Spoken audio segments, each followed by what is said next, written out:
Nakaranas ka na ba ng discouragement sa buhay mo? O maaaring may mga bagay na naglilimit sa'yo?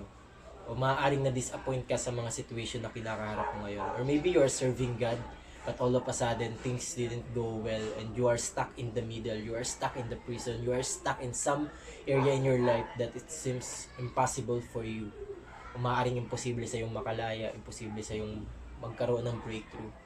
And that's it. Many of us, we are stuck in the same situation, and we are being discouraged, we are being limited by some things in our life, and we cannot really receive the breakthrough in our life. And yun nga, kung may isip mo yun, kung ikaw yung nasa sitwasyon na yun, kapatid, you are in the right video, you are in the right moment right now. All you need to do is for you to listen. And this message talagang nangusap din sa akin. And sometimes, I'm being limited by my own self. And minsan, hindi ako makapag-breakthrough. I'm being discouraged by the things around na nasa paligid ko. I'm being limited because there are closed doors in my life. And right now, this message. And I want also na mangusap din ito sa'yo. And right now, can we just pray for a moment? Lord, maraming salamat for this message. And I pray right now for people na nanonood ngayon. I pray na mangusap ka sa mga taong ito, gaya ng nangusap ka sa akin, Lord God. Lord, hindi yung salita ko yung makita, ikaw lang, Lord God. At lahat ng salita na aking sasabihin na nanggaling sa akin, Lord, tanggalin mo ito, Lord God. Only your word, Lord God, will remain, Lord God. In Jesus' name, Amen. So, yun. I want you to go in Acts 12. Makita natin yung istorya dito, si Peter. So, si Peter, nandun siya sa time na si King Herod, sabi dito sa verse 12:1, at the time, King Herod caused terrible suffering for some members of the church. He ordered soldiers to cut off the heads of James, the brother of John. So there is a great persecution that time sa mga Christians. So nakita natin dito, when Herod saw that this pleased the Jewish people, he had Peter arrested during the festival of the Tin Bread. He put Peter in jail and ordered 4 squads of soldiers to guard him. Kita natin na mahalaga maalala natin yung 4 guards na nag-guard sa kanya doon. Herod planned to put him on trial in public after the festival. While Peter was kept in jail, the church never stopped praying for God for him. The night before Peter was put in trial, he was asleep and bound in 2 chains. Alalahanin natin 2 chains. And a soldier was guarding him on each side. So yung meron naka-chain siya. So during that time, makikita natin yung situation ni Peter. There is a great persecution that time, and makikita natin na si Herod is planning to also put Peter in trial. So, pinugutan niya na si James, yung brother ni John, and nakita ni Herod na parang, parang natutuwa yung mga tao dito sa ginagawa ko. So, gagawin ko rin kay Peter to. So, before that, I will put him in trial. I will put him in jail, and being, yun nga, nakita naman natin. So, isipin natin, may 4 na guards. So, may chain siya, may 2 siyang chain sa kamay, sa paa. So, may chain siya sa kamay, sa paa. Sa ibang translation, may kita natin yun. And a soldier was guarding him on each side. So, may 2 soldier dito, may chain siya. Isipin mo yung situation na yun. Kunyari, ito yung chain. So, nandito yung chain, 2. Sa paa, sa kamay. Tapos, may guard sa tabi niya. Tapos, ito pa. And 2 soldiers were guarding the entrance to the jail. So, may 2 guard dito, may 2 guard doon pa sa entrance nung kanyang jail. So, iisipin mo doon, kung ikaw yung nasa situation na yun, parang mapapaisip ka, Lord, bakit mo hinayaan na maging ganito yung mga bagay? And maybe some of us, we are serving the Lord, and all of a sudden, things didn't go well on our own perspective. So, bakit on our own perspective? I want you to tell na once you are in that position, it's not the end of your journey. There's a lot of things going on na maaaring hindi pa natin ma-realize sa ngayon. And maybe some of us, you are in that situation in your life na maaaring nagsiserve ka sa Lord, but all of a sudden, things didn't go well. Maybe in your business, maybe in your family, maybe in your finances, in every situation of your life, maybe an unanswered prayer in your life. You have prayed for a long time, then all of a sudden, why Lord? Bakit ganito yung nangyari sa atin? And makita natin si Peter, ginagawa niya naman yung bagay para sa Lord, then all of a sudden, napunta siya dun sa situation na yun. And kung ikaw si Peter right now, what will you feel in that situation? Maybe, maaaring maisip mo na mag-doubt ka sa Lord? Possible. Maybe you will question the move of God. Bakit naman ganito? Or maybe you will ask, or maybe you will stop doing the things of God. Why? Because you are being disappointed by the situation. But makita natin dito na si Peter, he never speak about everything in his situation. He simply surrendered to God. And that's the first key for us to have the breakthrough, is to surrender ourselves to God. So there are three things na naglilimit sa atin. And ito yung mga bagay na maaaring naglilimit sa'yo, maaaring nagbibigay sa'yo ng limitation, or maaaring nagkakaroon ng barrier sa'yo to really receive the breakthrough that you need in your life. Number 1, 2 chains. So yung chain mo sa kamay at sa paa, anong pwede na itong may represent? Maybe it's your doubt or your limitation. So bakit limitation and doubt? So unang-una, kapag naka-chain ka, you are being limited. So iniisip natin minsan kapag nandun tayo sa situation na we are being limited and we cannot do anything. And sa totoo lang, those limitation is the barriers for us to receive the breakthrough. I want you to tell you this thing. Sometimes, yun nga may mga bagay na may mga limitation tayo for us to see God's unlimited power. And yun nga through our limitation, may kita natin that God is able. It is not us who can really defeat those things, and it is only God na maaaring makapag-break ng chain na yun. And yun nga there are 3 things. Una, yung change of fear and doubt. Mamaya babalikan natin yun kung ano nga ba yung paraan paano tayo magkaroon ng breakthrough from that.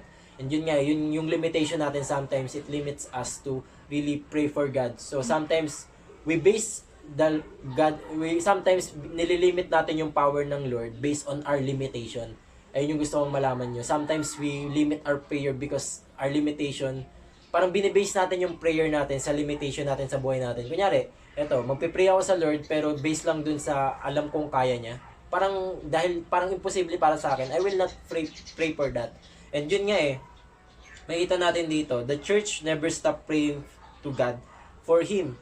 So alam mo yon, yung mga tao na yon, they didn't base yung prayer nila based sa limitation na meron sila. Kasi kung magpe-pray ako, Lord, sana makalaya siya, sana ganito yung prayer natin sometimes. Kapag nagpe-pray tayo sa Lord, we pray na, Lord, kunyari si Peter yung nasa situation, magpe-pray tayo, sabihin natin, Lord, sana pagbigyan siya ni Herod na makalaya siya. And sometimes yun yung prayer natin, we limit our prayer based on our limitation. But a prayer na alam mo kung sino ang Diyos, ipagpipray mo na, Lord, make a miracle move in that prison because I know that you are God and you are able to save Peter in every impossible way. I know you are able. And sometimes we need to upgrade our prayer. Don't limit God based on your limitation. Yung prayer mo determines the size of your God. What is your prayer recently? Na makalaya lang sa isang bagay? O makalaya because you want to be a testimony to other people? Maybe that's the key for us. And to really surrender ourselves to Him. And to really not limit our prayer based on our limitation. But having a prayer that will have that faith in God for the impossible. So nakita natin dito, the church never stopped praying for God, for Him. They never stopped praying for Peter to do a miraculous move. And that's what Peter received. Magbabasa natin dito, suddenly an angel from the Lord appeared. Wow. And light flashed around in the cell. The light flashed around in the cell. In the darkest moment of his life. Because prison is so dark. The light flashed and all things will go well. After that, the angel poked Peter in the side, woke him up, and then said, "Go quick, get up." So may kita natin kanina, then sabi dito, the chains fell off his hand. So after you get up, the chains will fell off. The limitation. Why? Because there are praying people, they pray, they surrender their will to God. And they didn't base their prayers based on their limitation. They simply trusted the Lord for the impossible move. Maybe that's what you need. Don't be limited by your limitation. But be transformed and pray to the Lord to receive the miraculous move. Because this thing will never happen if they didn't pray. Kaya kapatid, what are you being limited at right now? Ano yung mga bagay na naglilimit sa'yo? Ano yung mga doubts sa buhay mo? Kapatid, all you need to do is to let them go and to ask God to save you in that situation. And sabi nga dito and the chains fell off his hand. And the angel of the Lord said, "Get dressed, put on your sandals." Peter did what he was told. Then angel now put the coat and followed. Peter left the angel, but he thought everything he was dreaming. They went past the 2 groups of soldiers. Isipin mo yung 2 groups of soldiers, ano ba yung maaaring i-represent nito? Maaaring etong mga to is the fear or the intimidation discouragement, disappointment. Kasi kunyari, kung ikaw yung nasa situation ni Peter, naka-chain ka, naka-bound ka, tapos may dalawang guards dito, ano yung maaaring sabihin ng mga guards nito?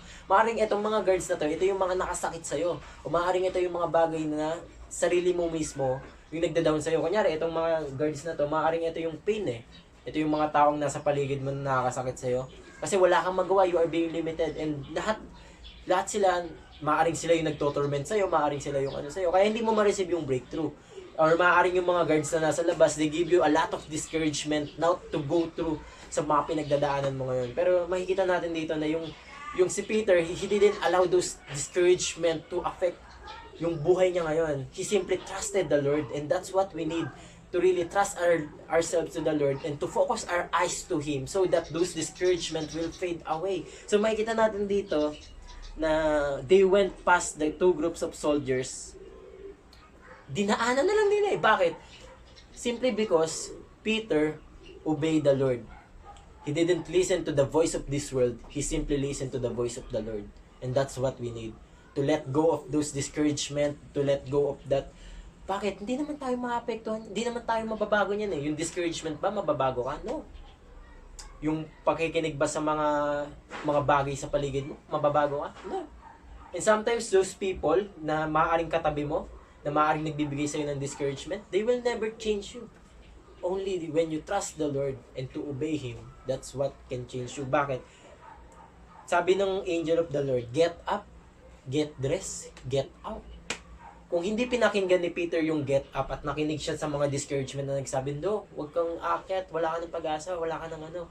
Di naman sinasagot ng Lord yung prayer mo, umaaring hindi naman ikaw yung, alam mo yun, mga discouragement, disappointment na binabato sa atin. Kapatid, that's not what we need to hear. The voice of the Lord is what we need to hear, not the voice of this world. The voice of the Lord is what we need. And yun nga eh.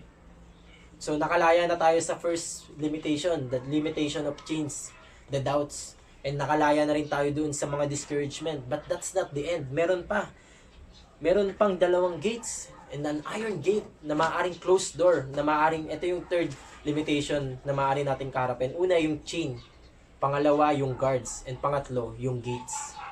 So, yung gates, ito yung nagre-represent sa mga closed door na maaaring nakareceive ka ng breakthrough, pero may mga closed door pa na maaaring for you, it is impossible na makalaya. So, maaaring mga closed door sa business. Kunyari, na-receive mo na yung blessing. But Lord, yung business ba, mag-open pa ba yung door for me? And this is it. This is it eh. Maaaring ito yung magre-represent dun sa iron gates na kinakaharap natin ngayon. Ngayon, paano ba ito mag-open? Sabi dito, when they came to the iron gate, to the city, it opened by itself. So, ibig sabihin, when they came to the iron gate, ibig sabihin, hindi pa bukas yung iron gate unless they came. So, maybe yun nga eh, what we need is to really have that active obedience to the word of the Lord and to really listen to the voice of the Lord and to act on it. We have that courage to act and to have that faith to believe na mag-open yung door once we are there. Sometimes kasi makikita natin yung door nasa labas, nasa malayo. We have that doubt sa Lord na, Lord, hindi naman mag-open yan. Ngayon nakasara siya eh. Pero nakita natin dito, when they came to the iron gate to the city, it opened by itself. Nag-open yung door when they came. And kapatid, that's what you need. Sometimes, yung journey mo papunta sa closed door is really hard. And sometimes, yun nga eh, parang ayaw na natin pumunta dun sa door na yun. Bakit nakasarado eh? Nakikita natin sa malayo na nakasarado. Pero God wants you to walk on it. Sabi dito, get up, get dressed, and put on your sandals. Then the angel of the Lord, na put on your clothes. Bakit get dressed and put on your sandals? Ibig sabihin, there's a mission outside. And ibig sabihin, the door will be open. Bakit? Yun nga, yun yung kailangan natin, makinig mismo tayo dun sa tinig ng Lord because that's what we need. Sabi dito, put on your clothes and follow me. Ibig sabihin, there's an active obedience and following the voice of the Lord is what we need for that door to be open. So yun nga eh, when they came into the iron gate, it opened by itself. They went out and went together in the street when all at once the angel disappeared. Kapatid, what are those three things in your life? Maybe you are limited by your limitation. Maybe you are doubting God for His move. Or maybe you are in a situation that you don't understand. Kapatid, right now, I want you to tell to tell you this thing. Kapatid, hindi pa tapos ang Lord sa buhay mo. Maybe nasa chapter 1 ka pa lang, doon sa chapter 10 ng Lord na pine-prepare niya sa'yo. Maybe in this situation, maaari kang ma-hurt, maaari kang masaktan. Pero kapatid, there's a plan, there's a greater plan. Kung kaya mo lang intindihin yung plano ng Lord sa buhay mo, sasabog ka eh. Bakit? Our minds is limited. Kaya nga gusto ng Lord na mag-surrender ka in every moment and every circumstance ng buhay mo. Just like Peter. Pwedeng mag-doubt si Peter sa move ng Lord, but he simply trusted the Lord. Yung mga church na nandoon, pwede silang ma-discourage eh. Pwede silang mag-doubt sa Lord na bakit naman nasa chain si Peter? Rather than doubting God, they prayed to the Lord. They surrendered their will to the Lord. They have that obedience to the Lord, and they received the breakthrough that they need. Or maybe you are surrounded by the voices of this world. Maybe you are being discouraged by people. You are being hurt by people. You are being offended by the people surrounding you, kapatid. All you need to do is to let go of those things and to focus your eyes to the Lord and to focus to what He is saying to you. Get up. Get dressed. Get out. That's what we need. To really get up to our disappointment. To get dressed. To prepare for a mission. And to get out, because there are people waiting for us. There are people waiting for our testimony. And gusto ko rin sabihin sa inyo na after that, pumunta si Peter doon sa lugar ng mga taong nagpipray sa kanya, and they were amazed. Why? Because sabi ni